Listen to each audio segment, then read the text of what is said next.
Hello students, welcome to the hope study. आज हम लोग social studies standard 5th unit 1 lesson 1 का detail study करेंगे। ठीक है, इसमें कुछ टर्म्स देखेंगे जो कि बहुत ज़रूरी है, तो आपके नेक्स्ट क्लास के लिए बहुत ज़्यादा ज़रूरी है। ठीक है, तो चलिए शुरू करते हैं। देखिए, यूनिट 1 का नाम है the world at a glance, यानी ये दुनिया एक झलक में दुनिया। वर्ल्ड मीन्स क्या होता है?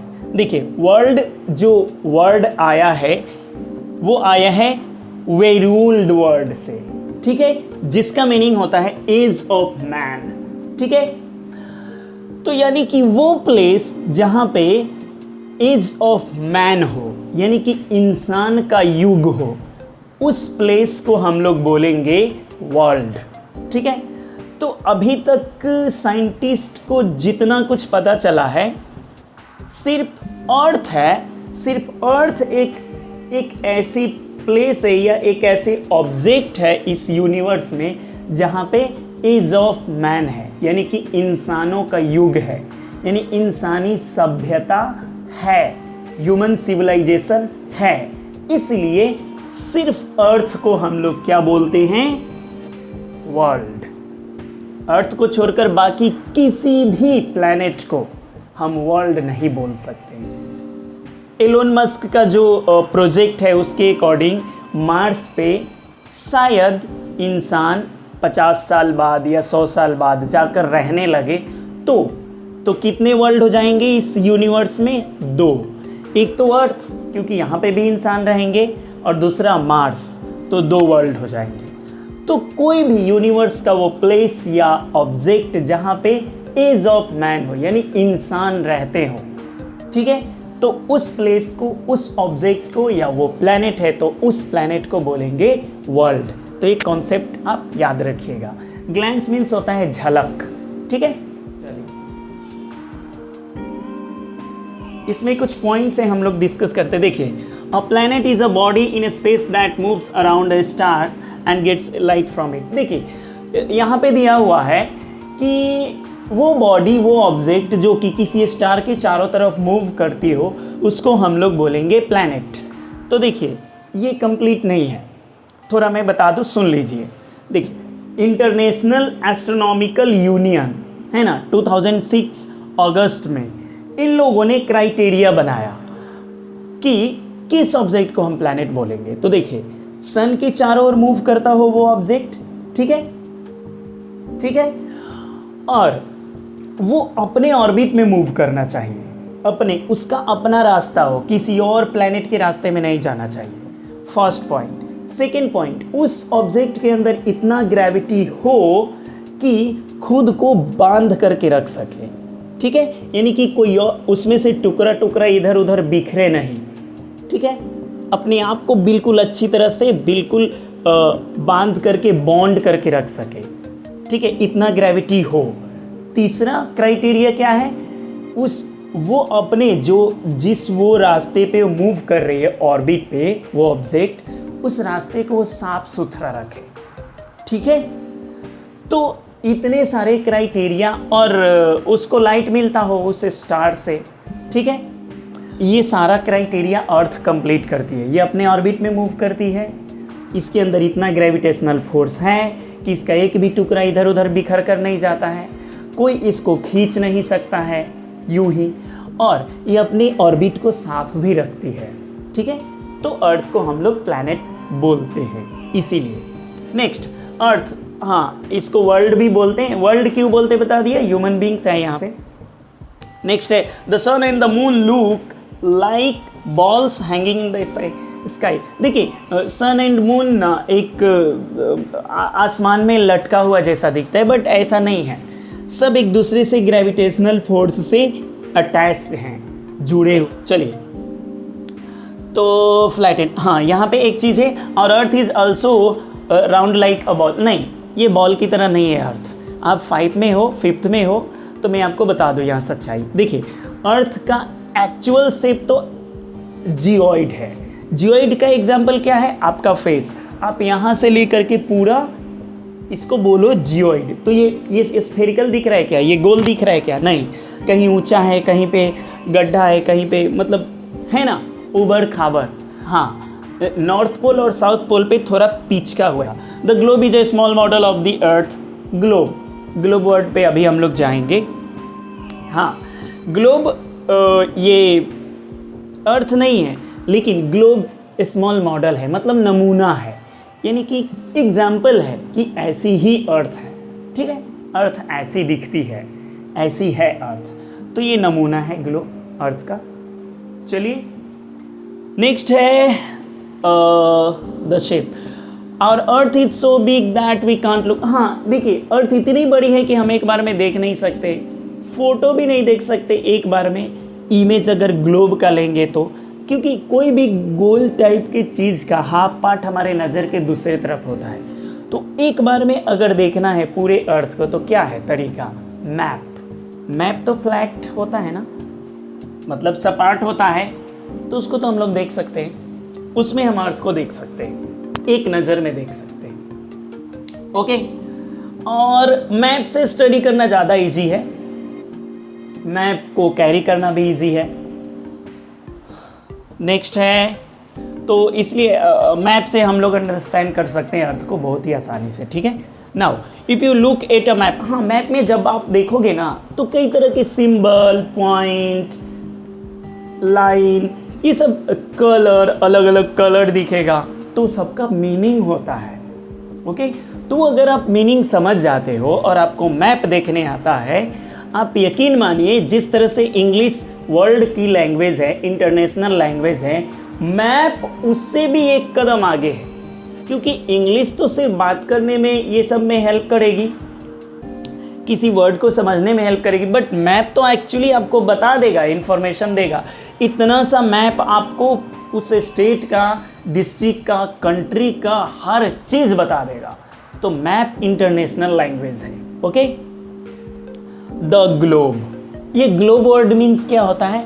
तो देखिए, ग्लोब वर्ड आया है ग्लोबस से, जिसका मीनिंग होता है स्फेरिकल ऑब्जेक्ट। तो आपको समझ में आया एक चीज़ दिमाग में कि अगर स्फेरिकल ऑब्जेक्ट होता है ग्लोब का मतलब, तो इसका मतलब किसी भी स्फेरिकल ऑब्जेक्ट को हम लोग ग्लोब बोल सकते हैं। बिल्कुल बिल्कुल, लेकिन हम लोग इस यहाँ पे एसएसटी में अर्थ के लिए ग्लोब वर्ड यूज करेंगे। ठीक है, लेकिन अगर आपने जुपिटर, सैटर्न, यूरेनस या किसी भी चीज़ का, अगर वो राउंड टाइप का है, गोल टाइप का है, उसका शेप स्फेरिकल है, तो आप उसका ग्लोब बोल सकते हो। बट वहाँ आपको ऐसे बोलना पड़ेगा, this is the globe of Jupiter, this is the globe of Saturn, this is the globe of etcetera. जो भी आप यूज़ करो, तो ग्लोब मीन्स सिर्फ अर्थ का मॉडल नहीं होता है, ग्लोब मीन्स होता है स्फेरिकल ऑब्जेक्ट। किसी भी चीज़ के लिए आप यूज़ कर सकते हो ग्लोब वर्ड, लेकिन एसएसटी में ग्लोब मीन्स हम लोग लेते हैं मॉडल ऑफ द अर्थ। ठीक है, अच्छा, अर्थ तो मॉडल मीन्स होता है नमूना, किसी चीज़ का कॉपी। अर्थ मीन्स क्या होता है? हम लोग अपने प्लैनेट के लिए अर्थ वर्ड क्यों यूज करते हैं? तो अर्थ वर्ड आया है अर्थों से। ठीक है, जिसका मीनिंग होता है, अर्थों का मीनिंग होता है ground, soil, dry land, country, district. ठीक है, the material world, the abode of man, यानी कि मनुष्य का झुंड, इंसानों का ढेर, इंसानों का झुंड। ठीक है, हम लोग जहाँ पे रहते हैं, ये सब कुछ यहाँ पे है। इसीलिए इस ऑब्जेक्ट के लिए जो इस यूनिवर्स में है, सोलर सिस्टम में, उसके लिए हम लोग यूज करते हैं वर्ड अर्थ। ठीक है, चलिए अब आ जाते हैं हम लोग why do we call it home? हम लोग अर्थ को होम क्यों बोलते हैं? रीज़न क्या है? सिंपल, होम का डेफिनेशन क्या होता है आप बताइए? होम वो जगह होता है, वो प्लेस होता है जहाँ पे हमें अच्छी तरह जीने के लिए सब कुछ मिलता है। ठीक है, हमारे बॉडी को आराम मिलती है, खाना पीना, सेफ्टी, सब कुछ मिलता है। तो आप सोच कर देखिए, क्या अभी तक जितना हम लोगों ने जाना है यूनिवर्स में या सोलर सिस्टम में, कोई ऐसा प्लैनेट है जहाँ पे हम इतना सेफ हो जितना सेफ अर्थ पे रहते हैं? नहीं ना, अर्थ पे हम लोग जितना सेफ हैं और कहीं पे भी नहीं है यूनिवर्स में। इसलिए अर्थ को हम लोग बोलते हैं होम, क्योंकि हमें सरवाइव करने में यही एक प्लैनेट है जो कि हेल्प करती है। यही रीज़न है कि हम लोग अर्थ को होम बोलते हैं। ठीक है, तो इस होम, ये होम किस किस का होम है? सिर्फ हमारा नहीं है, कोई भी लिविंग बींग्स है वो सबका होम है। तो इसको समझना पड़ेगा, हमें थोड़ा जानना पड़ेगा। ठीक है, स्टार्टिंग है तो थोड़ा सा जानिए ये होम कैसा है। तो देखिए, तो इसको समझने के लिए हम अर्थ पे तो चारों तरफ घूम नहीं सकते हैं, तो क्या है, इसके मॉडल को यूज़ करेंगे, यानी एग्जाम्पल को। यानी देखिए, ग्लोब से हम लोग क्या क्या समझ सकते हैं कि अर्थ में कहाँ पे कौन सी कंट्री है, कहाँ पे ओशन है, कौन सा ओशन है, ठीक है, कहाँ पे रिवर्स है, लोकेट कर सकते हैं कि कंट्री किस पार्ट में है ना, अर्थ के किस पार्ट में है, साउथ में है कि नॉर्थ में है कि ईस्ट में है कि वेस्ट में है, ये सब कर सकते हैं। 70% जो एरिया है अर्थ का वो पानी से ढका हुआ है और 30% नहीं ढका हुआ है। ठीक है, ओके। तो there are some very large of water, they are called ocean. हाँ देखिए, ओशन वर्ड मीन्स क्या होता है? ओशन, ओशन वर्ड आया है ओशियन से, ओशियन से। तो ओशियन मीन्स होता क्या है? तो the whole body of water that surrounded the earth's land mass, यानी कि वो जलाशय जो धरती के जमीन वाले क्षेत्र को चारों तरफ से घेर करके रखा हो। तो यही है, ओशन ऐसा ही करता है। ओशन उसी को बोलते हैं हम लोग जिसने हर कॉन्टिनेंट को घेरा हुआ है। ठीक है, चलिए, तो ये कितने ओशंस है? 5 ओशंस है। ठीक है, कौन कौन से? देखिए, यहाँ पे the Pacific, okay, the Atlantic, the Indian, the Arctic, और एक है द सदर्न।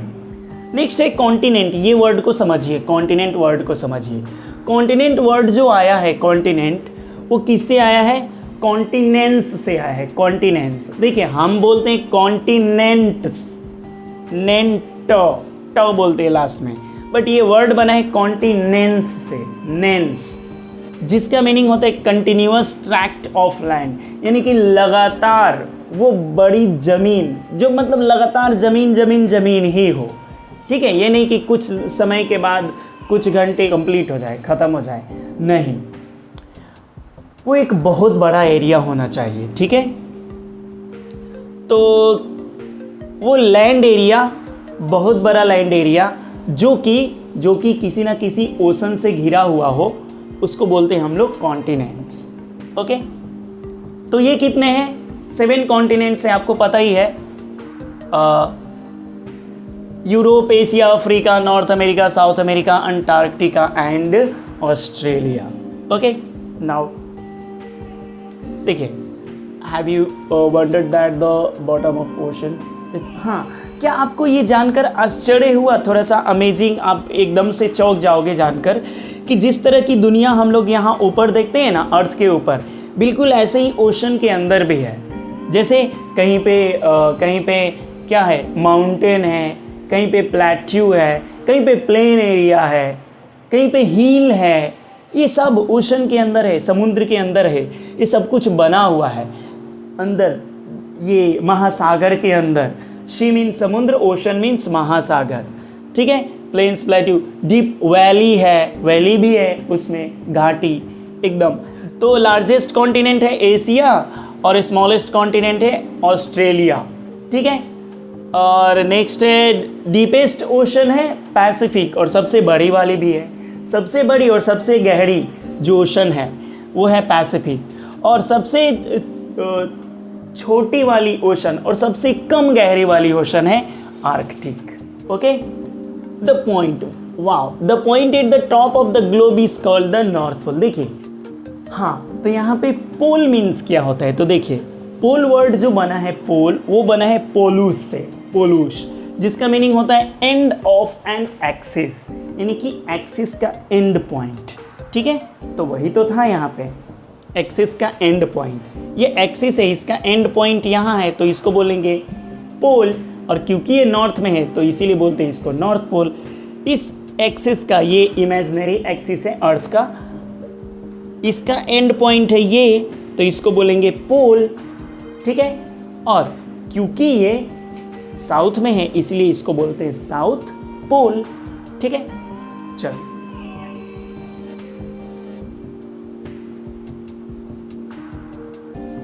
अब एक चीज और डिस्कस कर लेते हैं, एक्सिस। ये एक्सिस क्या है? ये एक्सिस इमेजिनरी लाइन है, ये एक्चुअली है नहीं रियल में, बट ये हम लोग इमेजिनरी लाइन बनाते ताकि इसके रोटेशन को, अर्थ के रोटेशन को, मूवमेंट को समझ सके। ठीक है, तो देखिए, the line running from the north to the other through the centre of the globe is called the axis of the earth. तो इस लाइन को हम लोग बोलते हैं एक्सिस ऑफ द अर्थ से। एक्सेल, एक्सिस मीन्स होता है एक्सल। अभी एक्सल क्या होता है मैं बता रहा हूँ आपको। एक्सल क्या होता है? आप साइकिल पे बैठे हो कभी पीछे, तो जिस पे आप पैर रखते हो ना, पैर जिस नट बोल्ट पे, उसको बोलते हैं एक्सल। ठीक है, कोई चीज़ और वो एक रॉड है और इसके चारों तरफ कुछ मूव कर रही है, तो इस रॉड को बोलेंगे एक्सल। इसी इमेजिनरी लाइन के तो गोल गोल चारों तरफ मूव करती है, रोटेट करती है, तो इसको बोलते हैं एक्सल। Axis means axle. ठीक है, इसको बोलते हैं इक्वेटर। हाँ, ये वर्ड समझिए आप, ये वर्ड समझिए, ये लाइन बीच से इक्वेटर, आप इस वर्ड को समझिए। कुछ याद आ रहा है इक्वेटर वर्ड से? Equal, equal, equal, equal means क्या पढ़ते हो आप? बराबर। ठीक है, एक समान। तो ये वो लाइन है जो अर्थ को दो इक्वल पार्ट में डिवाइड कर देती है। ठीक है, तो इक्वेटर मीन्स वो लाइन अर्थ पे जो कि अर्थ को दो इक्वल पार्ट में डिवाइड कर देती है। ठीक है, उस लाइन को बोलते हैं हम लोग इक्वेटर, और इस लाइन को हम लोग 0 डिग्री मानते हैं। और हेमिस्फीयर मीन्स होता है आधा गोला, और नॉर्थ में है तो नॉर्दर्न हेमिस्फीयर, और हेमिस्फीयर मीन्स होता है, हेमिस मीन्स आधा, स्फीयर मीन्स गोला, तो हेमिस्फीयर मीन्स आधा गोला, और क्योंकि ये साउथ में है तो इसको बोलते हैं सदर्न हेमिस्फीयर। ठीक है, दक्षिणी गोलार्ध। ओके, यहाँ पर एक चीज़ और देखिए, देखिए ज़्यादातर जो लैंड एरिया है, ज़्यादातर जो लैंड एरिया है वो नॉर्दर्न हेमिस्फीयर में है। ओके, तो इसलिए इसको हम लोग लैंड हेमिस्फीयर भी बोलते हैं, और ज़्यादातर जो ओशैनिक पार्ट है वो सदर्न हेमिस्फीयर में है, इसलिए हम लोग इसको वाटर हेमिस्फीयर भी बोलते हैं। ठीक है, पता है ये दो ट्रैक आपस में मिलेंगे नहीं कभी भी, ये पैरेलल बोला जाता है। ठीक है, समानांतर। तो देखिए, लेटिट्यूड मीन्स क्या होता है? लेटिट्यूड वर्ड आया है लेटिट्यूडो से, लेटिट्यूडो, जिसका मीनिंग होता है ब्रेथ यानी चौड़ाई। तो पैरेलल्स ऑफ लेटिट्यूड यानी कि वो लाइन जो अर्थ की चौड़ाई बताती है। ठीक है, उसको हम लोग बोलते हैं लेटिट्यूड। ठीक है, इक्वेटर यानी इक्वल डिवाइड करने वाला, इक्वेटर, तो ये अर्थ को दो इक्वल पार्ट में डिवाइड करती है। तो इसी के समानांतर यानी कहीं पर मिलना नहीं है, इसी के समानांतर इस तरह से जो भी लाइन हम लोग खींचते हैं इसको बोलते हैं लेटिट्यूड। ये अर्थ के पूरे सरफेस को कवर करती है। मतलब कि अगर ये स्टार्ट है, सपोज ये इक्वेटर है, तो ये यहाँ से यहाँ तक गया, फिर उस तरफ से ग्लोब के पूरा, ठीक है, या अर्थ के पूरा सर्कुलर होता है, ये पूरा round round. Okay, they are to the north and also to the south of the equator. ये इक्वेटर के नॉर्थ में भी है और साउथ में भी है, 90 ऊपर 90 नीचे।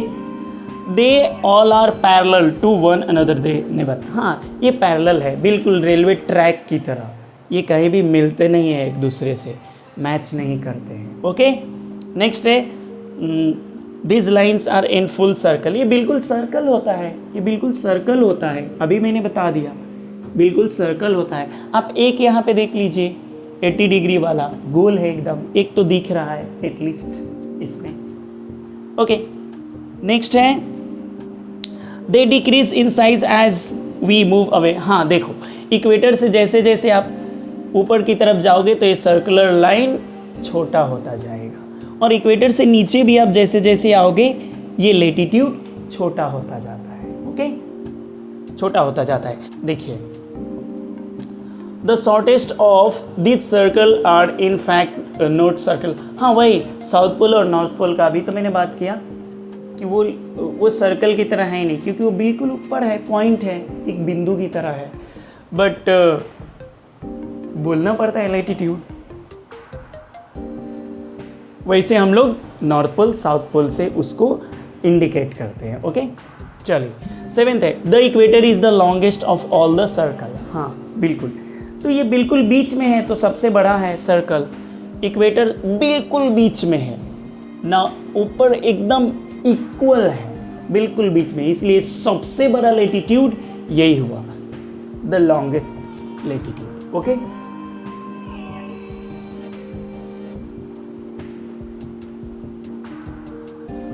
नेक्स्ट है, the parallels of latitude are used to measure distance from the equator. They show how far north और south of the equator a particular place is located. ये लैटिट्यूड के हेल्प से कि इक्वेटर से कितने डिस्टेंस पे है कोई चीज़। हाँ, प्लेस को हम लोग इंडिकेट करने के लिए कि इक्वेटर से कितने डिस्टेंस पे कोई है, नॉर्थ में है कि साउथ में है। इक्वेटर से तो एक चीज़ पता चल जाता है कि कोई जो पार्ट है वो नॉर्थ में है कि साउथ में है, ये तो क्लियर हो जाता है। The equator has a latitude of 0 degree. हाँ, इक्वेटर को 0 डिग्री लैटिट्यूड मानते हैं हम लोग। The lines of latitude to the north of the equator are labelled N. देखिए, नॉर्थ में जो भी लैटिट्यूड है इक्वेटर के ऊपर, उसके लिए एन यूज करते हैं और नीचे के लिए एस यूज करते हैं। Okay, the North Pole has a latitude of 90 degree. हाँ, वो अभी मैंने बता दिया था, वो बिल्कुल ऊपर जाएंगे तो 90 डिग्री लैटिट्यूड, वो तो एक पॉइंट है 90 डिग्री लैटिट्यूड। और नीचे जो बिल्कुल लास्ट वाला है उसको हम लोग बोलते हैं 90 डिग्री लैटिट्यूड या साउथ पोल, यहाँ पे नॉर्थ पोल। ट्रॉपिकोस वर्ड से आया है ट्रॉपिक वर्ड, और ट्रॉपिक मीन्स होता है टू टर्न, यानी मुड़ना। और कैंसर क्या है? कैंसर एक नक्षत्र का नाम है। जैसे भारत में हिंदुइज्म में कोई बच्चा जन्म लेता है तो उसको ब्राह्मण महाशय को बुलाया जाता है, उनसे दिखाया जाता है कि इस वक्त ये बच्चा जन्म लिया था, तो देखिए किस नक्षत्र में पैदा हुआ है, तो वही नक्षत्र। ठीक है, तो कैंसर एक नक्षत्र का नाम है। तो ट्रॉपिक मीन्स टू टर्न और कैंसर मीन्स नक्षत्र। तो एक बार क्या हुआ था हिस्ट्री में, जून में 21 जून को सन यहाँ से टर्न किया था। ये कैंसर नक्षत्र में था और वहाँ से टर्न किया था, और हमेशा टर्न करता है, इसी लाइन से टर्न करता है। ठीक है, तो वहीं से नाम दिया गया है ट्रॉपिक ऑफ कैंसर। ट्रॉपिक यानी कि ये कैंसर जो नक्षत्र है यहाँ से टर्न कर जाता है सूरज। ये वो लाइन है जहाँ से सूरज टर्न कर जाता है। यहाँ से ऊपर सन डायरेक्टली नहीं जाता है, सन बिल्कुल सीधा लाइट नहीं पड़ता है सन का, यहाँ से फ्लैटेंड लाइट पड़ता है। तो ये हिस्ट्री में हुआ था, बट अभी सन तो कैंसर के साथ नहीं, जेमिनी वो भी एक नक्षत्र ही है, उसके साथ है वो, तो वहाँ से वो जाता है फिर वहाँ से टर्न करता है, बट नाम इसका वही रह गया, ट्रॉपिक ऑफ कैंसर।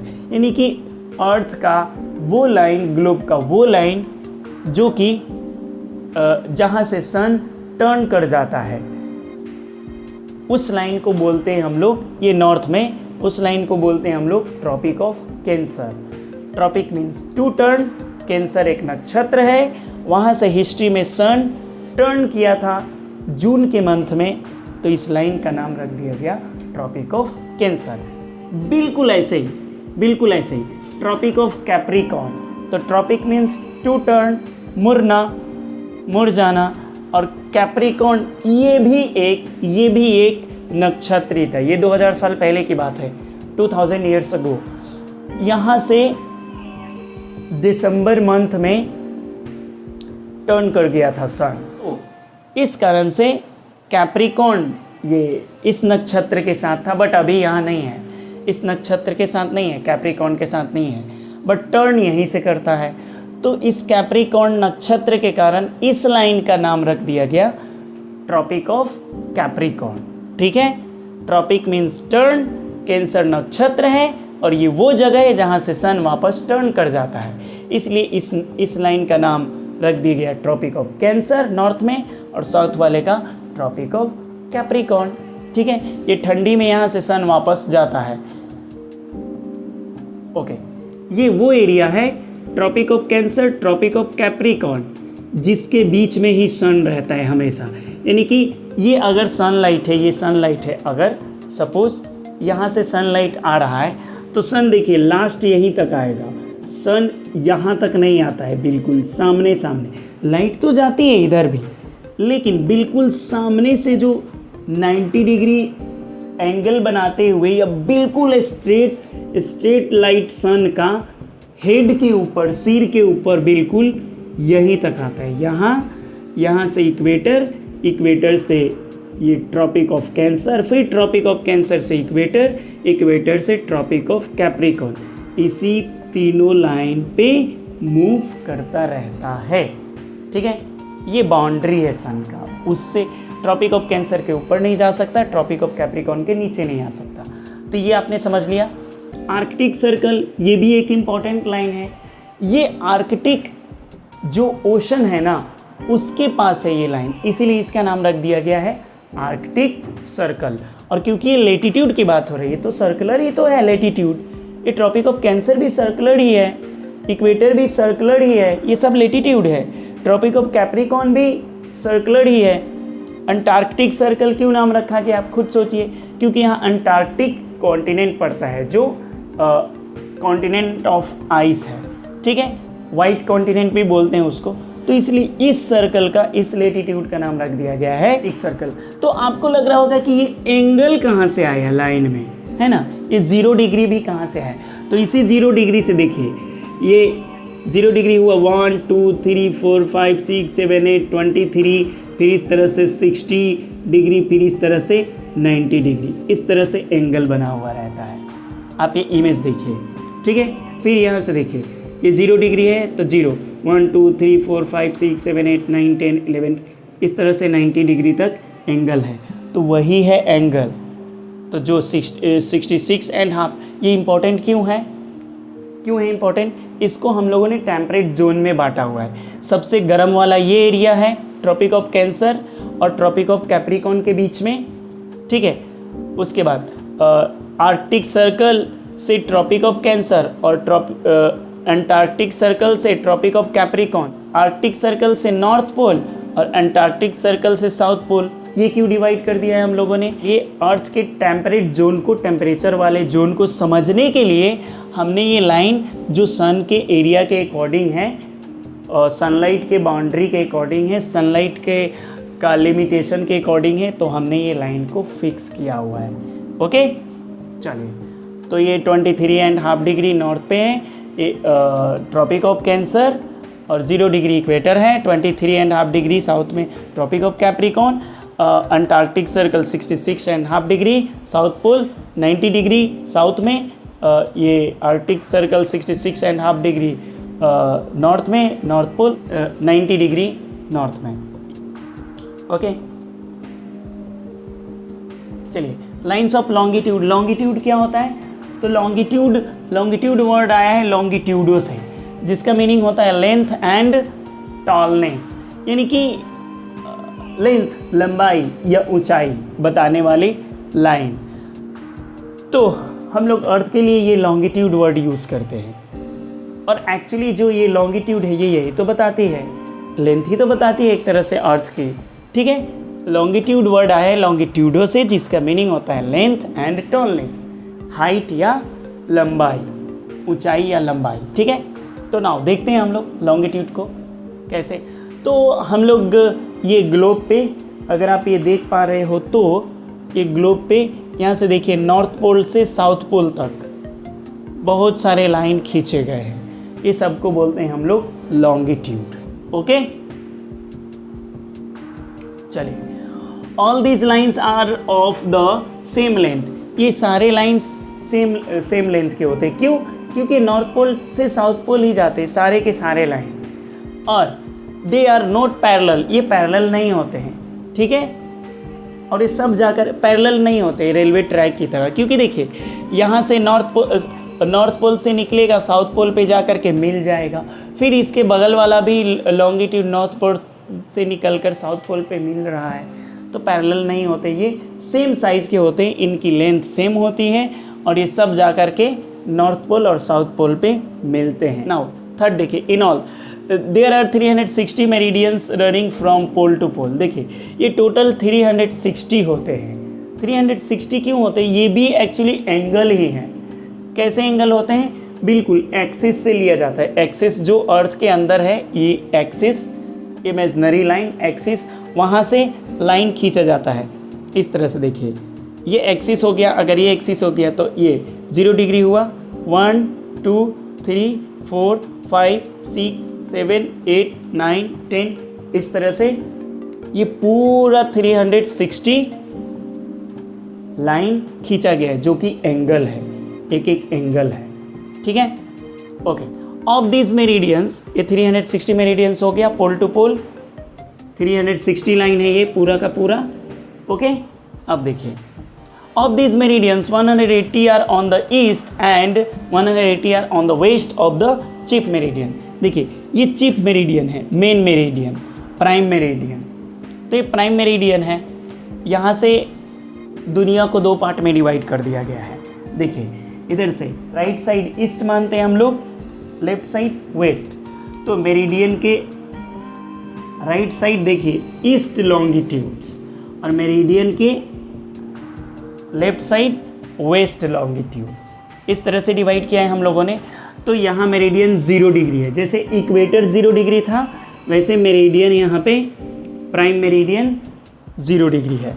तो यहाँ से हम लोग इस तरह से 10 20 30 40 50 60 70 80 90 इसके जस्ट पीछे, ये प्राइम मेरिडियन के जस्ट पीछे एकदम अपोजिट साइड में बिल्कुल सामने 180 तक ले जाते हैं। इस तरह से 180 तक जाकर स्टॉप करते हैं और फिर इधर से 0 10 20 30 40 50 60 70 80 90 180, यानी कि इधर का 180 और इधर का 180 दोनों जाकर के एक ही लाइन पर मिल जाते हैं और ये 0 हुआ। तो टोटल कितना हुआ? 180 180 360 मेरिडियंस हुआ। ठीक है, okay. The chip meridians an imaginary line that runs through the royal Greenwich observatory London. London में एक ग्रीनविच प्लेस है जहाँ पे जियोग्राफी से, यूनिवर्स से रिलेटेड स्टडी किया जाता है था। ठीक है, उसी के नाम पे, क्योंकि उस देखिए हमेशा से यूरोपियंस, ब्रिटिशर्स ने कंट्रोल किया है इस वर्ल्ड को। एजुकेशन के मैटर में तो उन लोगों ने कंट्रोल किया है बहुत अच्छी तरह से। उससे पहले बहुत सारे किंगडम, एम्पायर आए, बट एजुकेशन को लेकर के या दुनिया को कनेक्ट करने का काम तो यूरोपियंस ने ही किया है। तो उन लोगों ने डिवाइड किया, क्योंकि ये ब्रिटिशर्स, ये ब्रिटेन इंग्लैंड से, लंदन से होते हुए ये एक जो मेरिडियन क्रॉस करती है, ठीक है, उसको उन लोगों ने मेन बना दिया कि यहाँ से वेस्ट और इस तरफ राइट साइड ईस्ट। तो इसीलिए हम लोग बोलते हैं वेस्टर्न कंट्री। इंग्लैंड, अमेरिका, ये सब कौन सा कंट्री है? Western country. इसी के बेस पे बोलते हैं वेस्टर्न कंट्री, और हम लोग आते हैं ईस्टर्न कंट्री में। ठीक है, तो ये जस्ट उस प्लेस के नाम, क्योंकि ये इम्पोर्टेंट भी था, यहाँ पे स्टडी किया जाता था यूनिवर्स से रिलेटेड। ठीक है, तो अर्थ से रिलेटेड यहाँ एक लेबोरेटरी, प्रयोगशाला है, तो उसके नाम पे उन लोगों ने रख दिया नाम।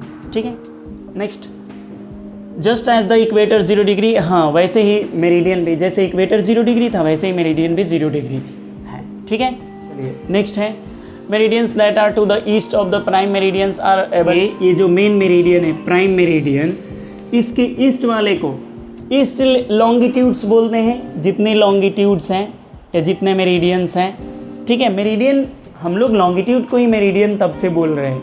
ठीक है, लॉन्गिट्यूड बोलिए या मेरिडियन बोलिए, बट लॉन्गिट्यूड वर्ड ज़्यादा यूज़ किया जाता है, इसलिए आप लॉन्गिट्यूड बोलिए।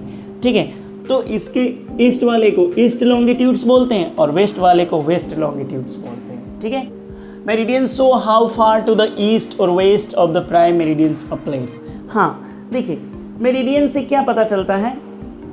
मेरिडियन से ये पता चलता है कि 0 डिग्री जो है प्राइम मेरिडियन, इससे कितने डिग्री डिस्टेंस पे कोई प्लेस है। अभी आपको यूज़ करके दिखाएंगे कि लेटीट्यूड और लॉन्गिट्यूड के हेल्प से हम लोग कितना कुछ पता कर सकते हैं। जैसे कोई एरोप्लेन है वो क्रैश कर गया कहीं पे, तो कैसे पता चलेगा कहाँ है, सिर्फ वो लेटीट्यूड और लॉन्गिट्यूड बता देगा, तो हम लोग उसको फाइंड कर लेंगे कि वो यहाँ पे है।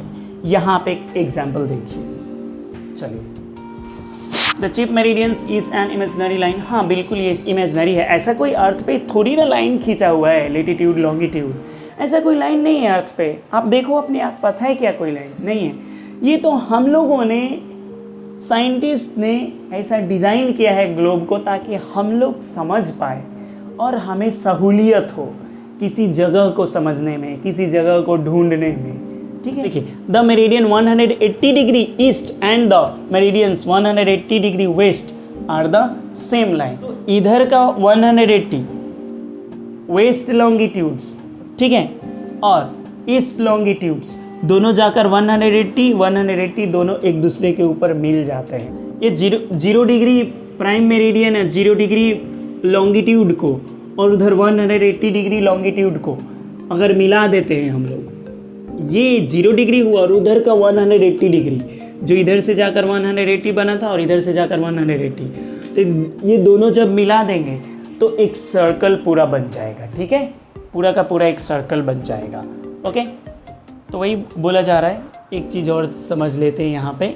देखो आप, जिस तरह से हम लोग इक्वेटर से डिवाइड किया था, इक्वेटर के ऊपर नॉर्थ में नॉर्दर्न हेमिस्फीयर बोल रहे थे और इक्वेटर के नीचे सदर्न हेमिस्फीयर बोल रहे थे।